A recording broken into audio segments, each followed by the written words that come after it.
You are watching your award-winning cable access station, Channel 13 and 19, Athol Orange Community Television.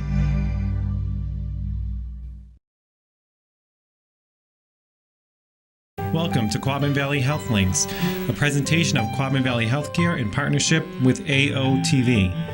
This program is designed to link members of the community to health-related resources available in and around your local community. We serve to provide information on healthcare-related matters and other resources so you can make better, more informed healthcare decisions. Please visit us at qvhc.com for more information.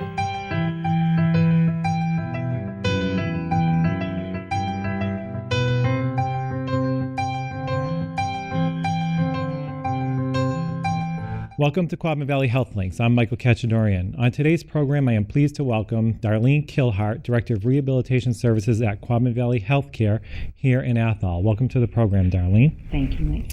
Health Links, as many people know who have seen it, is a program that we have designed to help people who live in and around Athol understand what services are provided to them for the benefit of their health care. So we try to link people to these types of resources and educate them about those types of resources. And I think this is an important topic to talk about because Quabbin Valley, your rehab department, plays a very important role in the continuum of health care for individuals in this community. So I wanted to dig into that a little bit, talk about the facility itself, and also talk about some of the rehab services you provide, and also talk about some of this adaptive equipment you brought with us to demonstrate what it's used for and how someone uses it when they come to Quabbin Valley. So I wanted to start with some basic information. What is short-term rehab in a setting like Quabbin Valley? Mm-hmm. Short-term rehab is for patients who most likely are coming from a hospital after an illness, injury, fall, or elective surgery, and they're not able to take care of themselves independently, and they require rehab services. So they come to our facility, and short-term, our average length of stay is less than 3 weeks. And we work with patients. They're evaluated by appropriate disciplines based on what their doctor orders. Mm-hmm. And they receive their therapy typically 5 to 6 times a week. And we discharge plan in an interdisciplinary way with nursing, their physician, social services, and we assist the patient to functionally get well enough to go back home. I should also take a moment to sort of characterize why this is so important because of the way the healthcare system has evolved over time. And it's not just what's happening currently, it's been evolving for several years, probably over 20 years that I'm aware of, in terms of how Quabbin Valley has evolved into a setting that provides such extensive services. So as a result of hospitals who are no longer keeping people as long as they used to, mm-hmm. They can no longer allow someone to stay at a hospital if they don't need to be there for extended periods of time. So oftentimes people are staying in the hospital for 1 to 3 days. Sometimes it's may go to 4 days, might go to 5 days, but otherwise mm-hmm. They have to go. They have to go home, and oftentimes home is not an option. And so over the course of these past few years, facilities like Quabbin Valley have really adapted and changed in response to this, because we are the next step in the healthcare continuum for these people before they return home. And so I think that is why it's so important to understand when a patient is at the hospital and someone in the hospital tells them they need rehab in a skilled nursing facility, that it's not a scary place to go. It's a very nurturing place to be, and they'll be seen by rehab professionals who will work their best to get the individuals back home, or at least to a higher level of function. So with that said, when a patient is ready to leave the hospital and come to Quabbin Valley, what would the environment be for them? What does that look like to them, and what would they expect? When we get a short-term patient, We do get information about each patient before they come from the hospital. Our screeners do that. So we have an idea, and the short-term patients go to what we call our Prescott unit, and that consists of rooms that are semi-private. There's 2 beds per room. Some people will go immediately and have a roommate. Others may be alone for a period of time, but each room has 2 beds and they share a bathroom. There's television access, there's phone access. When they come to the facility, they're assisted typically to either sit in a chair or get into bed if they're fatigued. And nursing will go in first and assess a person, and then therapies will try to start. It depends on what time they come, either that afternoon or the next day. And we perform evaluations with the physician's order. Most patients will receive both physical therapy and occupational therapy. Those that have swallowing, speech difficulties may receive a speech therapy evaluation. All of our new admissions will get a respiratory assessment as well.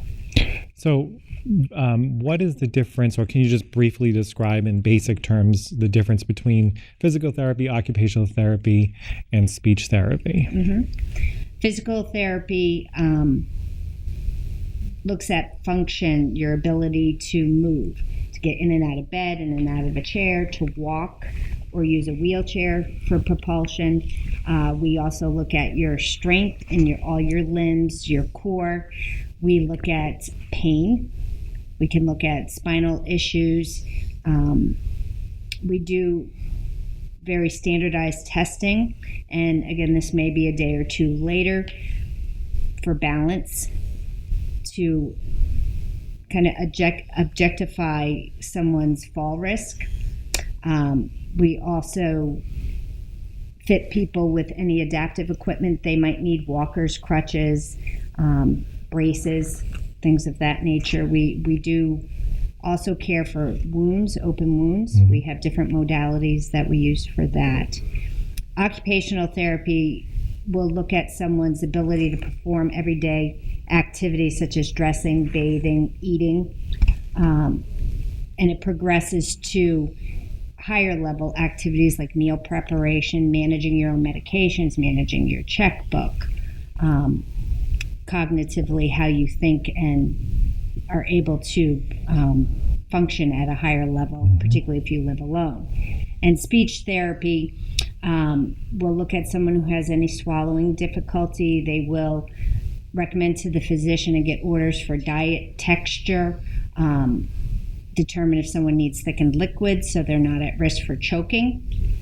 They also do, again, very standardized cognitive testing, which can take up to 2 hours. So it is typically spaced over a couple of days.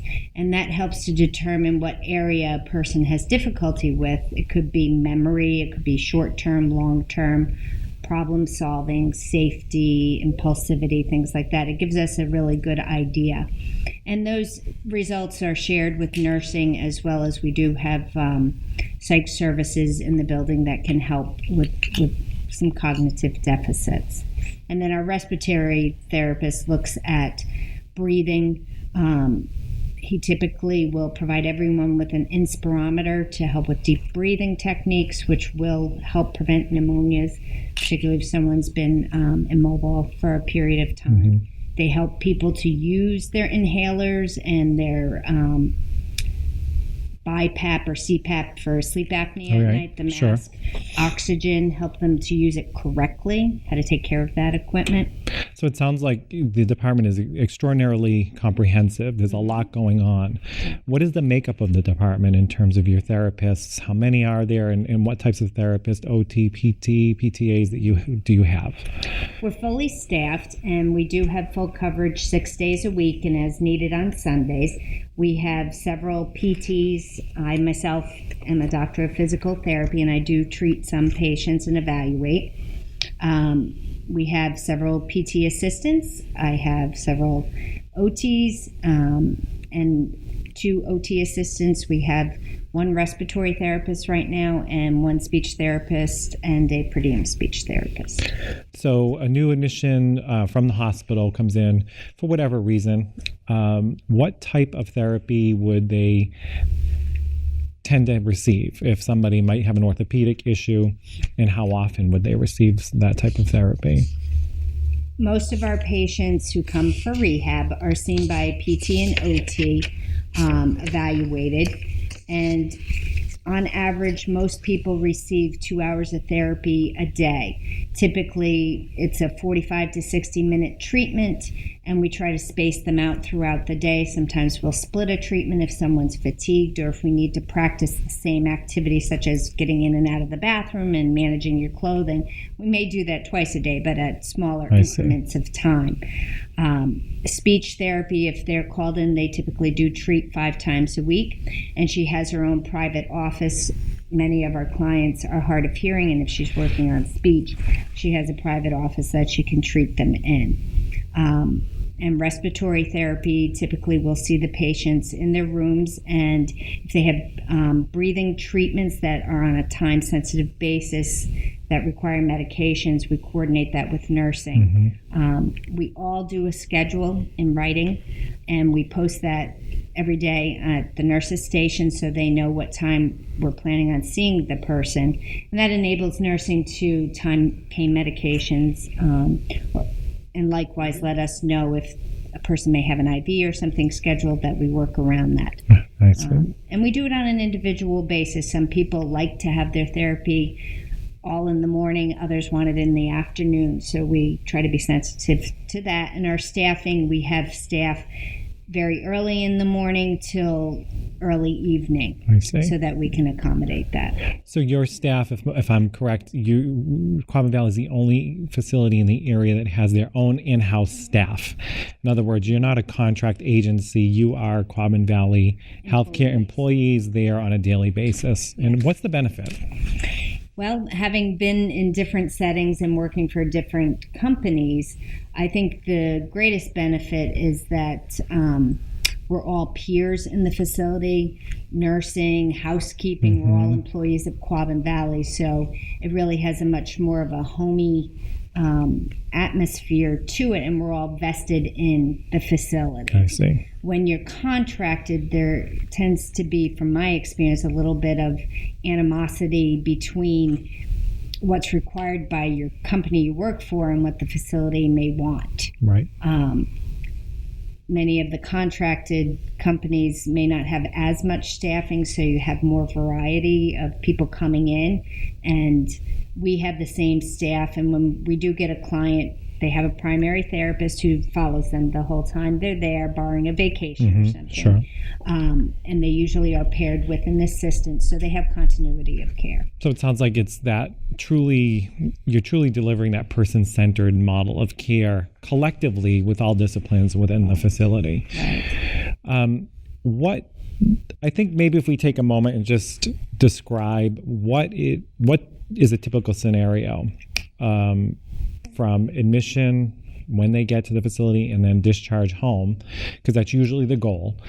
And just so the audience understands specifically how this all works. So we have people in the hospital, they're looking at medical records when it's determined the patient cannot go home for whatever the reason may be. So let's pick something, say somebody went in for a joint replacement and they don't have the ability to go home. They come to Quabbin Valley.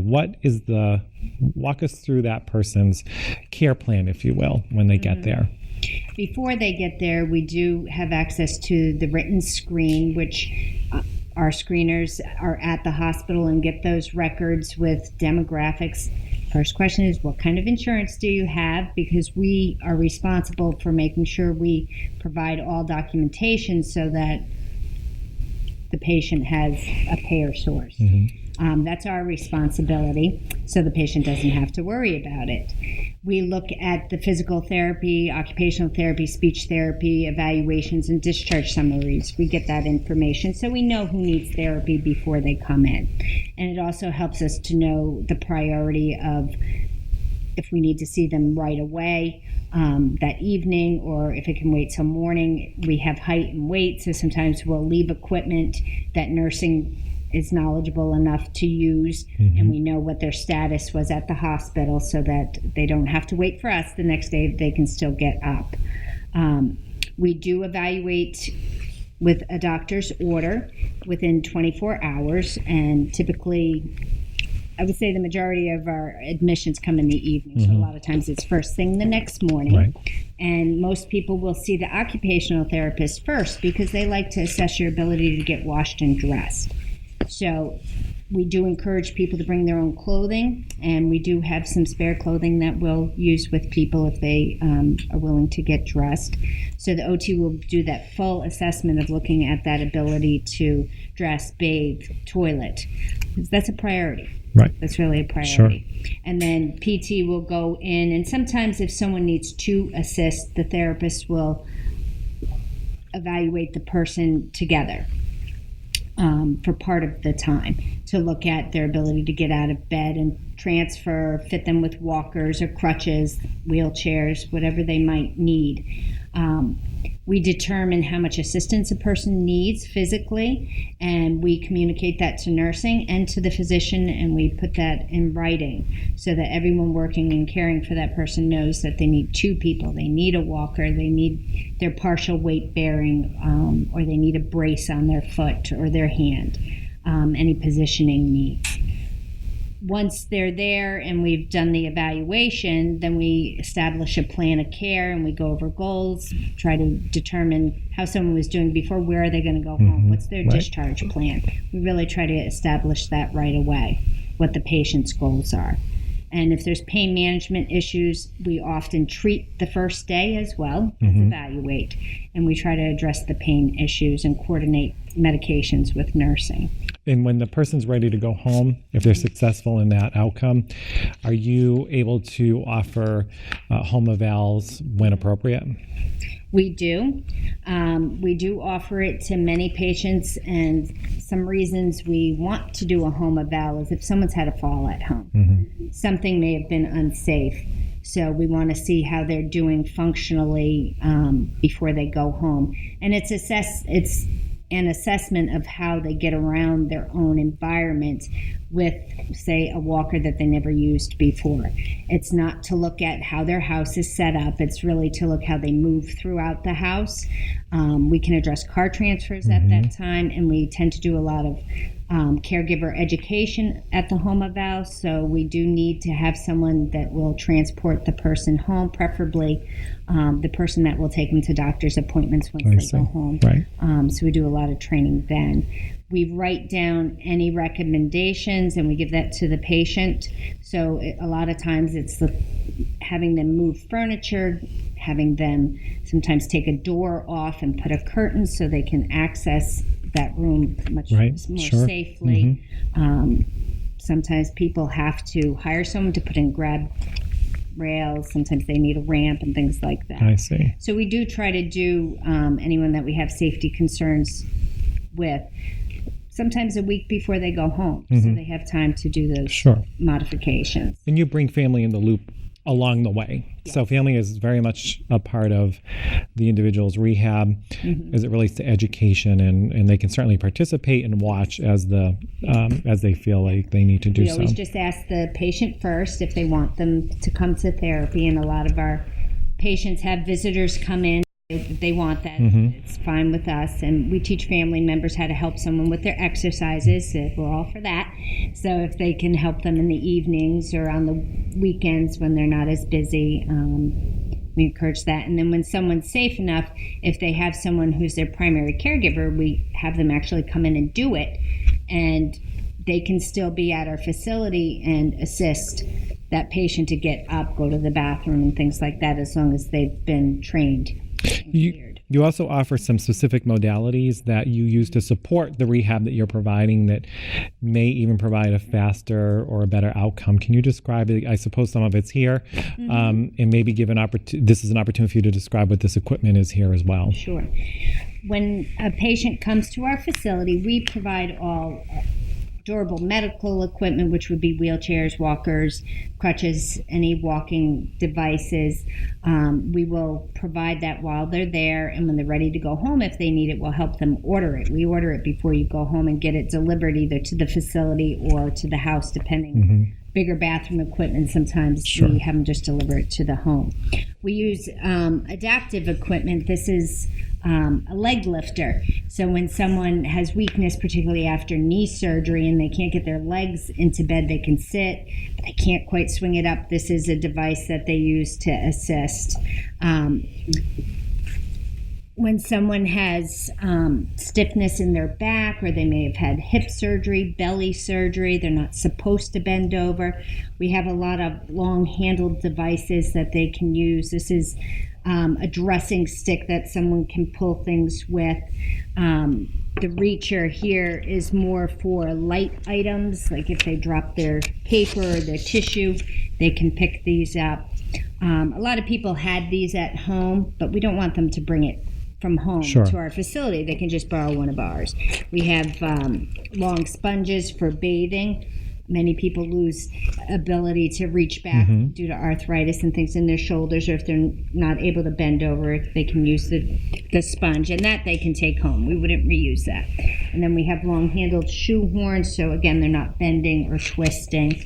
This is a sock aid here, and there's different kinds. You put the sock, so they can just be sitting upright, and put the sock, and then you throw it over and you pull it, and this slides out and the sock stays on. They actually have one for TED stockings. They're very difficult to get on. They have one made out of like a parachute material that you put the TED stocking on and pull it up, and then it comes out, and the stocking comes up to about the ankle, and then you just have to pull it the rest of the way up. So this is considered adaptive equipment. Our modalities, we utilize and we lease them through Accelerated Care Products. And Accelerated Care Products, they calibrate our equipment, they inspect it routinely, they provide replacements if we have a problem with our equipment, we return it. So our equipment is always up and running and fairly new, which is very nice. It's also very expensive and technological equipment that would be very expensive to purchase. So we lease it on a monthly basis. We have 2 eStim units. This is one here, and we use this for pain management, and it actually has 2 different types of electric stimulation that we would use dependent on if someone is taking narcotics for pain. TENS, or it's called a transcutaneous, it's a light eStim that works well when someone's on narcotics. Now, if someone doesn't like narcotics, or they don't want to take them, or they're trying to wean off of them, inferential current is a big overlapping current. It gets very deep. We utilize that for people who are not taking narcotics or are trying to wean off. So particularly after elective surgeries, we try to get our patients weaned, and many of them want to get weaned off of pain pills before they go home. That decreases the risk of becoming dizzy as a side effect and falling when they go. This machine also is used for strengthening and what we call neuro-re-education. After someone's been in bed, their muscles actually forget how to function. So this machine can be used on both sides of a joint. So we can put it on the front of the arm and the back, the hand, front and back, the legs, to enhance a contraction. A lot of times when we're been debilitated and haven't been moving, when we go to do something, only 50% of our fibers contract. So this helps to get more. And it actually causes a chemical change in the muscle, so it prepares it for exercise. There's actually calcium that builds up. So when people can't walk for a warm-up, they can't jog, they can't ride a bike, this does their warm-up for them. I see. So we'll use it prior to exercise, prior to walking. It also has functional eStim, where when someone is weak and can't stand up, like they just can't quite get all the way up, we actually put it on the muscles and cause a strong contraction. And we have a trigger switch that we can time it, and we can hit it so that when they go sit to stand, it fires their I muscles, see. the right muscles to help them with that. So, in addition to all of this, I do want to just talk about a new program, or actually an enhanced program. You mentioned your respiratory therapist earlier in the program, and I know that he's been there for about a year, sort of setting the groundwork, working with patients, as you said, in various ways. But most recently, you've enhanced the program by the addition of 3 pulmonologists from Mass Lung and Allergy out of Leominster, Massachusetts, who now come to Quabbin Valley once a week to do pulmonary consults. So do you have any, describe that a little bit and the benefit of that to the patients who particularly need this type of pulmonary intervention? Yes. About 30% of our patients last year had cardiac or pulmonary diagnoses. That's why they were there. So it's a big population that we serve, and many of our other patients, our hips or knees or strokes, have some type of breathing issues. So as I said, the respiratory therapist assesses all new patients that come in, and he puts in preventative activities for them so they don't get pneumonia while they're there. They're sitting more, they're not as active, they're really at risk. So I think that's a big benefit to having a respiratory therapist in the facility who sees these people routinely and make sure that they're using their inspirometer correctly. A lot of people get it at the hospital, but they don't always want to use it. They don't understand how important it is, and may not be using it correctly. So he does a lot of education, and he also teaches people how to use their inhalers correctly. A lot of people just aren't doing it correctly, and how to care for that equipment.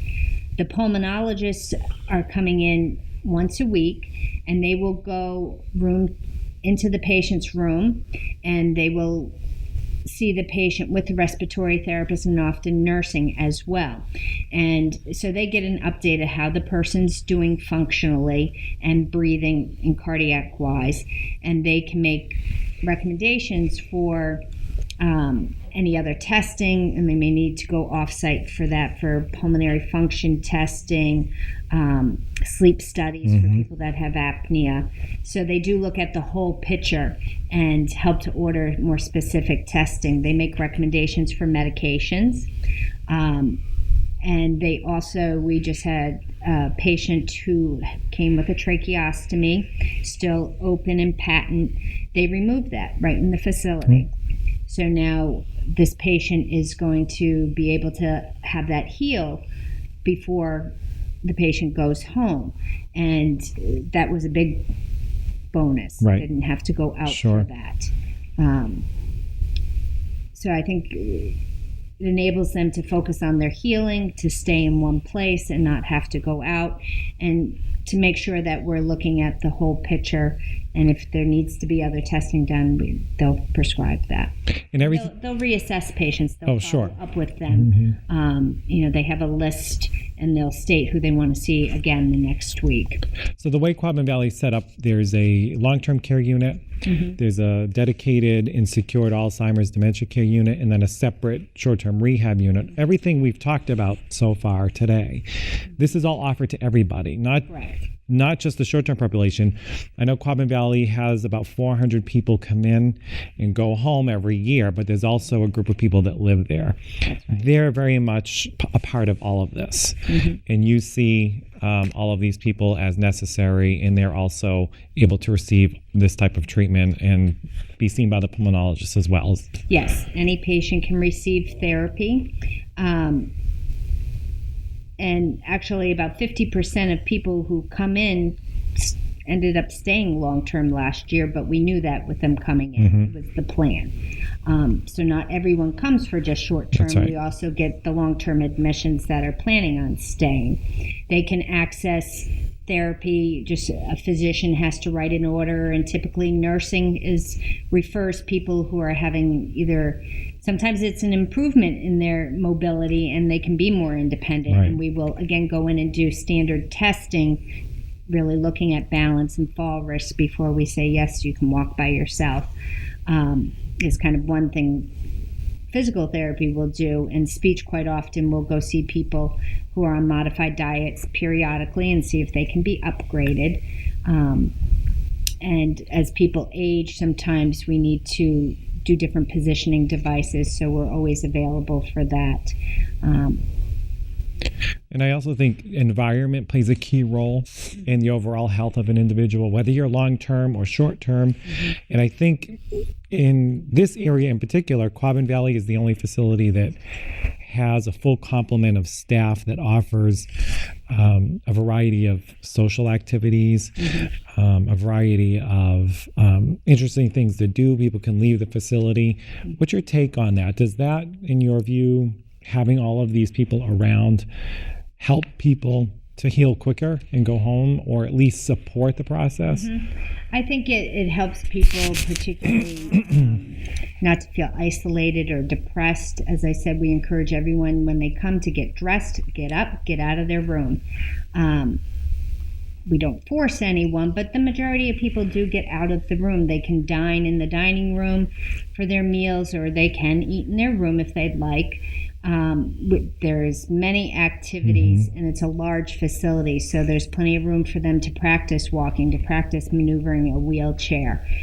We work with activities. The hairdresser is a big one. She posts a schedule, and a lot of people really enjoy being able to have that service every week so that they can feel better about themselves. Well, I think a lot of people coordinate our care with that. I think a lot of people are in a hospital for whatever period of time, and they don't have access to that, particularly getting their hair done, or the barber coming in and doing a haircut. So it's important to people, and they can get that at Quabbin Valley in addition to all these activities. Right. And they have a lot of fun activities. They have art therapy that can be very good for people. They have entertainment, they have social hours, they have bingo, of course. People really do enjoy that, and they have a resident council that meets and just started their own newsletter, which is kind of exciting. So we encourage people, and we show them how to get there, and we have signage, and it's also a way for us to see when people go home, can they find their way? Right. So it's nice that they have a large space to practice in. Well, I think Quabbin Valley is unique, too, because their commitment to really providing patient-centered care, but they're also committed to helping the patient achieve a result. Sometimes that result is a higher level of functioning, but they may stay at the facility. Sometimes that result is returning home. That result might be returning to an assisted living style facility. But Quabbin Valley has put into place program services and personnel to make sure that when someone is admitted, they're seen as a whole person. And they also have the underlying support structure to make sure that their outcome is as successful as possible, because they've added services. They've added physician coverage.